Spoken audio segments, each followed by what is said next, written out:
Somewhere in this building sat the cure for a disease you fear, and the answer to a question you still ask. And we let every page of it vanish. Alexandria, Egypt, 300 years before Caesar. A lighthouse taller than a 30-story building guides every ship on Earth toward the hungriest library ever built.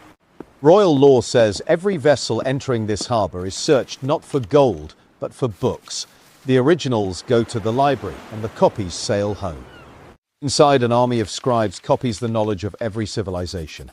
Greek, Egyptian, Babylonian, Indian, at a scale no one attempts again for 2,000 years. Ancient writers claim hundreds of thousands of scrolls on these shelves, and the building becomes something new in human history. Every subject, every language, every idea under one single roof.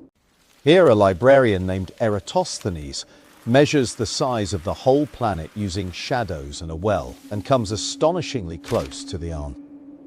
Another scholar argues the Earth circles the Sun 18 centuries before Copernicus, and a third dissects the human heart while Rome is still a village of farmers. This is the part that matters. None of it is secret, because the library's whole idea is that knowledge kept in one mind dies, and knowledge copied lives forever. Then in 48 BC, Julius Caesar sets fire to the enemy fleet in this harbor, and the flames leap ashore, and the legend of the Great Burning is born. But here is what the legend hides. The library survives that night, wounded and still standing, and its real enemy walks in slowly, wearing official robe. A new dynasty cuts the budget, then a king expels the scholars, then the copying stops.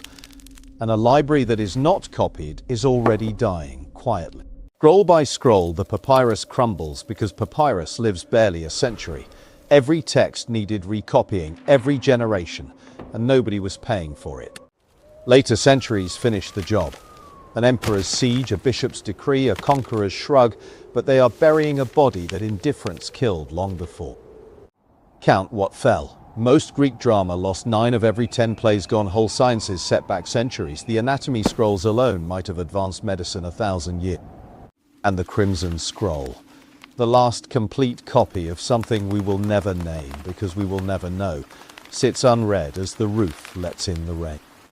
By the time anyone thinks to save the library, there is nothing left to save. No dramatic ash, no villain holding a torch, just shelves and silence and centuries. Here is the part nobody wants to hear. The library was not murdered, it was abandoned.